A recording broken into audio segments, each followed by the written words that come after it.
세상을 살아가다 보면 말을 잘못해서 인간관계를 망치는 경우가 너무나 많습니다. 입으로 망한다라는 말이 그냥 있는 것이 아니겠지요. 나의 말로 인해 누군가에게 상처를 주는 경우도 있고 누군가가 나에게 말로 비수를 꽂는 경우도 있습니다. 의도하지 않았더라도 이런 일은 종종 발생합니다. 충분히 가까워졌다고 생각해서 이 사람은 믿을 수 있겠다고 생각해서 나의 속마음을 드러내고 했던 말들로 인해 오히려 사람도 잃고 상처받고 손해만 봤던 경험이 없으신가요? 가까운 사이라서, 편해서 가까운 사이라서 조심하려고 하다가 한 행동 때문에 힘들어지는 경우가 많습니다. 아무리 친해도 드러내면 후회하게 되는 것이 있습니다. 법륜 스님의 지혜를 듣겠습니다. 우리가 말을 잘하는 것도 중요하지만 해서는 안 될 말을 절대 하지 않는 것은 더 중요합니다. 첫째는 돈 자랑입니다. 말한 값을 치러야 하는 경우가 있습니다. 나 이번에 돈 많이 벌었다. 이번에 보너스 탔다. 나 이 정도 돈 있어. 이 말을 들은 사람에게서 한턱 내라, 돈 좀 빌려주라는 말이 자연스럽게 나옵니다. 더 문제가 되는 것은 표정이 바뀌고 질투하는 사람도 나타난다는 것입니다. 약 보이기 싫어서 한 통장 자랑이 위험을 부르는 경우도 있습니다. 이럴 때 흔히 내 자랑도 못하냐는 불만이 나옵니다. 자랑도 마음껏 못하는 세상과 인간관계가 답답하게 느껴질 수 있습니다. 하지만 인간의 본성과 상대방의 입장을 고려해 본다면 불만이나 답답함이 조금은 누그러들 수 있지 않을까 생각합니다. 자랑은 위험을 불러일으키기 쉽고 그 위험도 크다는 것을 알게 되기 때문입니다. 자랑은 남에게 말해서 문제가 생깁니다. 혼자 속으로 마음껏 자랑하세요. 굳이 사람들 앞에서 얘기를 꺼낼 필요가 없습니다. 자랑은 일종의 과시욕입니다. 내가 가진 것을 과시한다는 것은 내 얘기를 들어주는 사람, 봐주는 사람이 없으면 소용이 없기 때문입니다. 말했으니 말한 값을 치르게 되고 들어준 대가도 치러야 합니다. 내가 돈 자랑을 했을 때 돈을 빌려달라는 사람이 많아지는 것은 자연스러운 현상입니다. 여유가 없는 사람보다 여유가 좀 있는 사람에게 돈을 부탁하는 것은 자연스럽습니다. 자신이 이런 정보를 줬으니 상대는 기회를 활용하는 것뿐입니다. 친척 생일 경조사 등에서 얼마나 돈을 낼지 기대하는 사람도 있습니다. 사람의 욕심이라는 게 무섭습니다. 나도 모르게 그런 생각을 하게 됩니다. 너 돈 많다며 돈 많은데 이 정도는 쓸 수 있는 거 아니야 하고 바라는 게 생깁니다. 기대에 못 미치면 그만큼 좋지 않은 평이 나옵니다. 소문이 퍼져 더 많은 사람에게서 연락이 올 수 있습니다. 그동안 연락이 뜸했던 친척이 찾아오기도 합니다. 도움을 요청하는 생명부지에 사람들의 연락도 자주 받게 됩니다. 실제로 복권에 당첨돼서 당첨금을 받으러 가면 어떻게 알고 온갖 기부단체들이 돈 좀 기부하라고 그렇게 연락이 온다고 합니다.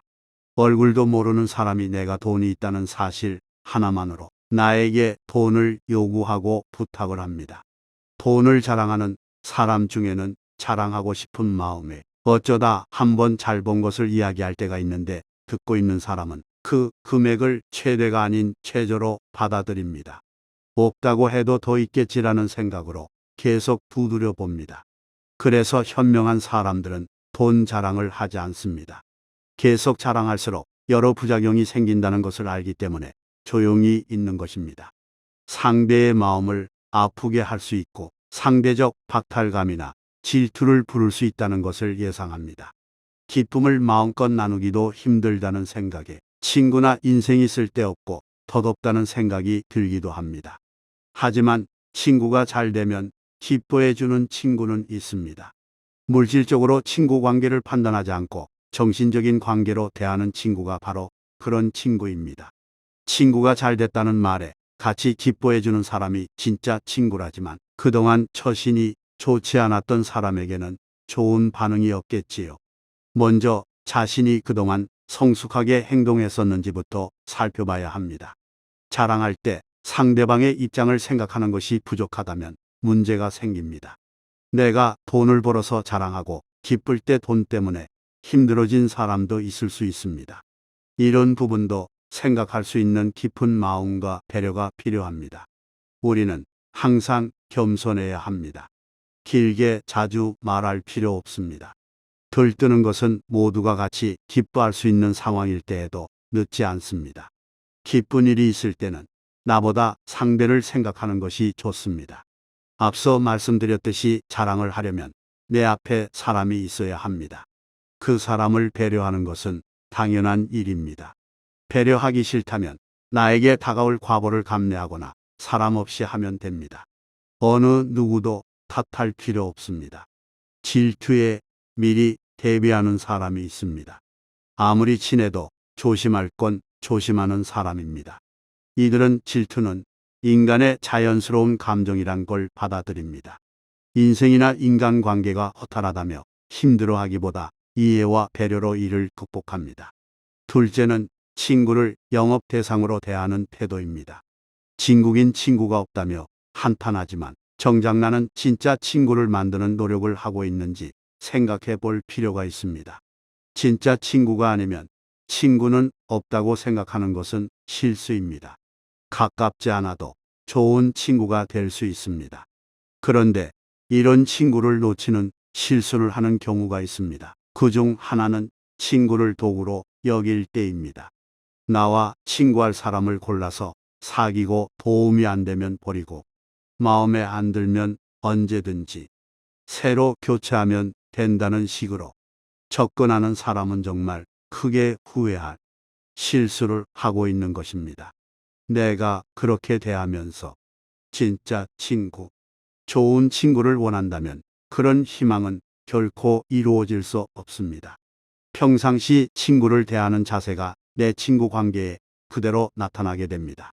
친구를 대하는 나의 자세는 어떤가요? 지나온 세월 동안 친구를 도구로 봤던 적은 없는지 곰곰이 생각해 봐야 합니다. 친구를 영업 대상으로 여겨 설득하려 하거나 친구니까 이 정도는 도와줄 수 있겠지 하며 도움을 바라고 만날 때마다 자기 얘기만 줄줄 늘어놓으면 친구 관계가 깨지기 쉽습니다. 이것은 직업 정신이 투철해서 일 수도 있고 회사에서 교육받을 때 지인 영업을 은연 중에 부추겼을 수도 있습니다. 실적에 떠밀리는 나의 초조함을 덜고자 친구를 찾아가 힘들게 할 수도 있습니다. 얼마나 어려우면 친구가 싫어할 것을 알면서 찾아갈까요? 하지만 이런 상황은 오래 끌수록 나만 힘들어집니다. 이때 이런 상황이 과연 얼마나 어려운 상황인지 되짚어봐야 합니다. 친구를 내가 도와줘야 직장을 유지한다면 어차피 직장에서의 생명은 얼마 가지 못합니다. 지인 영업에서 벗어나지 못하는 사람은 회사도 원하지 않습니다. 회사와 나 사이에 누가 손해를 보고 있는지 생각해 봐야 합니다. 나는 실적 압박에 시달리면서 인간관계도 다 깨진다면 이것이야말로 늪에 빠진 격입니다. 회사에서 성장할 방법을 찾든지 새로운 직업을 모색해 봐야 합니다. 내가 바뀌지 않으면 문제를 해결하기 힘들어집니다. 보통 우리가 영업하는 친구를 싫어하는 이유는 귀찮게 하는 것도 있지만 자신을 이용한다는 생각 때문에 싫습니다. 이것에서 벗어나려면 친구가 필요하다는 말이 나오기 전까지는 말을 꺼내지 않는 것이 좋습니다. 친구의 도움이 필요하다면 솔직히 도와달라고 이야기하는 것이 낫습니다. 차라리 내가 발전할 수 있는 방법을 의논하는 것도 좋은 방법입니다. 친구가 자신을 이용하는 것이 아니라 정말 도움이 필요하다는 것을 느끼기 때문입니다. 셋째는 돈을 빌려달라고 말할 때 정색하는 모습입니다. 평상시 밥도 잘 사고 이런저런 도움을 주었습니다. 그런데 피치 못할 사정으로 돈이 부족하게 되어 이 사람에게 200만 원만 융통을 부탁했습니다. 그런데 돌아온 말이 가까운 사이에 돈 거래는 하지 않는 것이란 말을 들었다고 합니다. 뭔가 도움을 얻기 위해서 그동안 밥을 사고 도움을 준 것이 아니었습니다. 받아먹을 때는 좋아라 했으면서 내가 도와달라고 하니 냉정하게 대하는 태도에 사람에 대한 회의가 생겼다고 합니다. 어려울 때 돈을 빌리려고 했다가 큰 상처를 받는 경우가 있습니다. 가까운 사이에서는 돈 거래하는 건 아니라고 봐. 친구를 잃고 싶지 않아서 돈거래는 꺼려져. 돈은 은행에서 빌리는 거야 라는 말을 듣는다면 어떨까요? 분명 서운한 감정을 느낄 것입니다. 친구를 잃고 싶지 않아서 한 말 드려도 이것 때문에 친구를 잃게 됩니다. 상처난 마음에 차디찬 냉수를 끼얹는 것처럼 느끼게 되기 때문입니다. 지혜롭게 거절하려면 이러한 태도를 드러내면 안 됩니다. 거절하더라도 먼저 상대방 상황에 대한 공감부터 하는 게 좋습니다. 그런 다음에 그냥 돈이 없어서 라는 말을 하는 것이 낫습니다. 가장에서는 안 될 것으로 보증서는 것과 가까운 사람과의 돈 거래를 꼽습니다. 이것 때문에 집안도 망하고 친구도 잃어버리기 때문입니다. 위험하니까 냉철하게 선을 긋는 것도 좋지만 이것은 마음속으로 해도 충분합니다. 말과 태도는 부드럽게 그것을 실행하면 됩니다. 무조건 정색하며 단호하게 말하는 것이 선을 긋는 것이 아닙니다. 꼭 차갑게 할 필요는 없습니다. 오히려 정만 만들고 사회생활과 인간관계를 힘들게 만들 수 있어 결코 드러내지 않는 것이 현명합니다. 넷째는 나의 비밀입니다. 절대 다른 사람에게는 말하지 말아야 했던 내 비밀을 털어놓았던 경험이 있으신가요? 그러다 비밀이 지켜지지 않았을 때 당신의 감정은 어떠했나요? 그 사람이 원망스럽던가요? 내가 원망스럽던가요? 내 입 밖으로 나온 말 때문에 생긴 일은 누구도 원망할 필요가 없습니다. 이런 얘기를 하면 사람들이 이런 말을 합니다. 친구 간의 비밀을 터놓고 얘기해야지 비밀을 터놓지 않는 게 친구냐고 말이죠. 그런데 이 비밀을 가족 관계에서도 터놓고 얘기했다가 발설되거나 오해가 쌓이면서 집안이 난리가 나는 경우도 있습니다. 우리가 너만 알고 있어 하고 말하는 순간 이미 비밀이 아닙니다. 참으로 슬픈 얘기입니다만 이것은 상대방에게 나의 약점을 잡히는 꼴이 됩니다. 그리고 사람 관계라고 하는 것이 끝까지 지금처럼 간다는 보장이 없습니다. 내 마음과 상대의 마음이 다를 수도 있지요. 다섯 번째는 타인의 비밀입니다. 입으로 죄를 짓는 것 중 하나가 타인의 비밀을 말하는 경우입니다. 내가 다른 사람의 비밀을 알고 있다면 그것은 내 가슴 깊숙이 묻어두세요.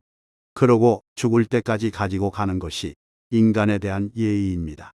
나도 모르게 툭하고 튀어나온 말 때문에 내 간지러운 입 때문에 사람도 잃고 모든 것을 다 잃습니다. 입으로 지은 죄는 다시 나에게 돌아옵니다. 알고 있는 것을 너무 많이 말하지 말고 필요 없는 말을 섣불리 내뱉는 것을 경계하세요. 이것저것 많이 말하다 보면 아무래도 실수할 개연성이 높아집니다. 이것 하나만 기억하세요. 한 박자 쉬고 늦게 말하는 것입니다. 무슨 얘기를 하려고 할 때 꿀떡 한번 침을 삼키고 조금 더 생각하고 말하는 겁니다. 막상 내뱉은 말을 지키려고 하니 나중에 귀찮아서 후회하는 경우가 있습니다. 기분이 좋았을 때 선뜻 약속을 해놓고는 나중에 내가 왜 그런 말을 했을까 그랬던 경험이 없으신가요? 그래서 한 박자 늦게 천천히 말하는 게 중요합니다. 천천히 말하는 것에는 효과가 여러 가지가 있습니다. 말을 천천히 하면 목소리가 낮아지고 정중해집니다. 야, 그래가지고 말이지. 뭐 이런 식으로 말을 하면 말에 무게가 없어 보입니다. 사람이 가벼워 보이게 되죠. 그러나 목소리를 낮춰서 생각하고 말하면 목소리가 낮아지고 정중한 느낌이 듭니다. 사람이 가벼워 보이지 않고 있어 보이게 됩니다. 소위 높은 자리에서 사람들에게 존경받으며 살아가는 사람들이 말을 빨리 하는 경우는 거의 보지 못했습니다. 말을 천천히 합니다. 그것을 사람들이 폼을 잡는다고 하는데 폼을 잡는 게 아니라 폼이 있어 보이는 것이죠. 그리고 말을 천천히 하면 설득력이 높아집니다. 세일즈맨이 물건을 팔 때 말을 빨리빨리 하면 사기를 치는 것 같은 기분이 듭니다. 힘들어 보이고 조급해 보입니다. 그러나 말을 천천히 하면 이해도 쉽게 되고 설득력이 있습니다. 쉽게 흥분하지 않고 감정 조절이 되기 때문에 상대로부터 신뢰를 얻을 수도 있습니다.